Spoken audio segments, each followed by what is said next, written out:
So, tell me some of the questions that people ask when I have them call you. Ask, right. yeah. Everyone wants to know. Yeah. Right.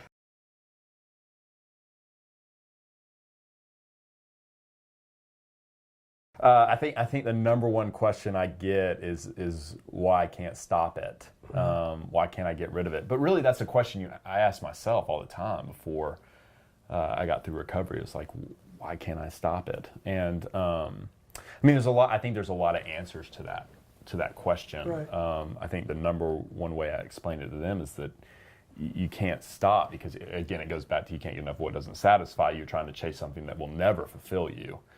That's the number one, probably one of the number one reasons. But also, you're fighting yourself, right? You're not your mind. This whole concept of you're not your mind, but you're sitting there basically playing tug of war with yourself, and you can't be at war with yourself. Right. And you think it's you being the one that wants to act out. So like it's very similar when guys call me and they go, "Oh my gosh, I want to act out." I'm like, "You don't want to do anything."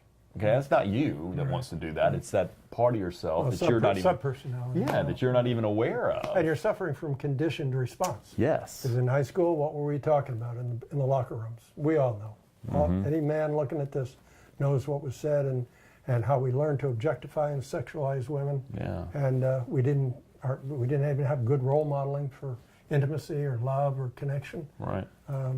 So yeah, conditioned response is a big deal. It is. It's a good thing. Two good words to remember. So. Yeah, it's a very good point. Another one I get is, can you really break free of it? And I understand that question, right? Because before you and me were free of it, we tried how many times to get over it? And you get to a point where... Two marriages for me. Yeah, 20 years, I think. I mean, and I remember telling you, I was like, you're my last stop on the train, man. If you don't work, I'm just going to go, this is who I am. And try to maintain it the best I can. But I think we're proof of that. You're definitely proof of that. How many years you have recovered. So I think the answer to that is absolutely yes. But I think all the men that we've helped over the years can attest to that as well. They can go, yes, you absolutely can get free of it. But I feel like guys have tried over and over again. You get to that point where you start to possibly believe that you can't. Well, that's the story.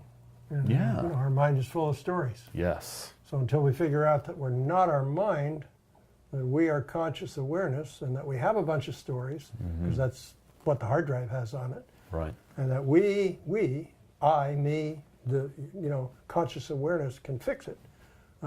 That's the big deal here. Yeah. Is that you can fix yourself. Yes. We're not here to keep you here for years and years. We're here to teach you how to do this, teach you how to be your own therapist, and teach you to have a great life by yourself. Absolutely, yeah. The last one that comes to mind is how long does it take? Right? How long does it take? I was with you for a year. I remember at 9 months you said, "Look, man, you're good. We don't have to do sessions anymore." I requested another 3 months of full, and then we started winding down after that. My immediate response to that is it takes as long as it's going to take. But wouldn't you agree that a large part of that really kind of depends on the individual? Depends on the individual and what we really do. You were a different case than most people that come in here because I kind of knew that you wanted to do this work. By the end of the work, you were asking me about the possibility of coming here. But in general, when people come here, we work with them for at least four or 5 months, going through the book, really, really having them get the book. Yes. Doing homework, making sure that they get it, just really important. And then if they start doing real well and back out of the sex addiction, then we go to every 2 weeks, and we go to once a month. Yep. And the smart guys call us every 3 months. It's like an insurance policy. Insurance policy.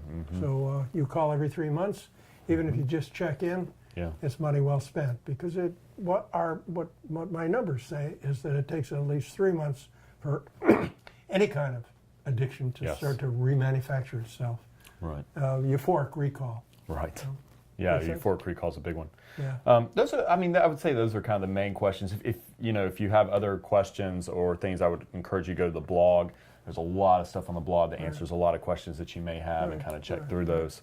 Or you can send us an email, and we'll try to answer those questions. Should we talk about euphoric recall? I think so. Yes, it's a huge one, right? I know you had a lot of that. Gosh, so much of that. Yeah. Maybe I better not tell her. The dodo head trip.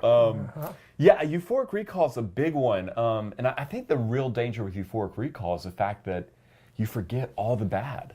Like you just totally think blot about it out. Think about the great moment, Right. sexual moment, and you blot out all. Do you the remember rest. this time in Orlando? I was down there for a CFO conference, and I called you. I was at my Nana's house. Actually, I'd already left the conference. I was over there, and I was like, man, I called you. I was like, I'm feeling kind of funky today. It's just not, I don't know what's going on, and I think I'm okay, but I'm feeling kind of weird. And we did this whole play it out scenario. Do you remember this? It was like, well, let's play out the terribleness that's going to happen at the end of this. And I remember sitting on the phone with you, and we kind of went through this together, and basically turned into this, having this dialogue, which we know the importance of dialoguing. Right.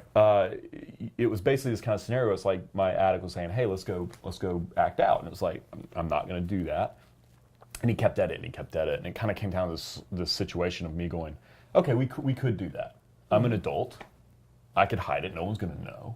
So let's say that we do that. We go get our computer, and we open that computer up, and your addict's getting, oh, yeah, that's a great idea. And I start typing on the computer, and I bring up a porn site, and we go through this whole process of getting ramped up and aroused and, jerking off, and then afterwards you just feel horrible. And it was just that end result of you feel crappy, there's shame, there's guilt, it's not worth. So a large percentage of that, what we were doing on the phone, was bringing up, reminding ourselves of that negativity, Right. so that the euphoric part of it can be so overwhelming that that's all we focus on, that's all we focus on, that's all we focus on, and that's the thing you know, it's throwing you over the edge. Well, the whole idea is to clean out that piece of software that's going to bring on euphoric recall. Yes. And Yeah. there's a chapter in my book called "The Blue Sky and the High Heels," Yes. which Huge. still to this day, I'll get some crazy smell of perfume or the hair in high heels, and I'll have a moment where I can feel Like a startle. response, and I could go one way or the other. But I'm pretty far along, so I'm not going to go the other way. And most of the time, I put my hand on my heart and have a laugh and say, "What else do you want to do besides that?" Right. Make sense? Yeah, and I think that's really great. That's such a solid point that it's a piece of software, and again, that goes into rewiring your brain, Right. renewing your mind, rewiring Okay. your brain.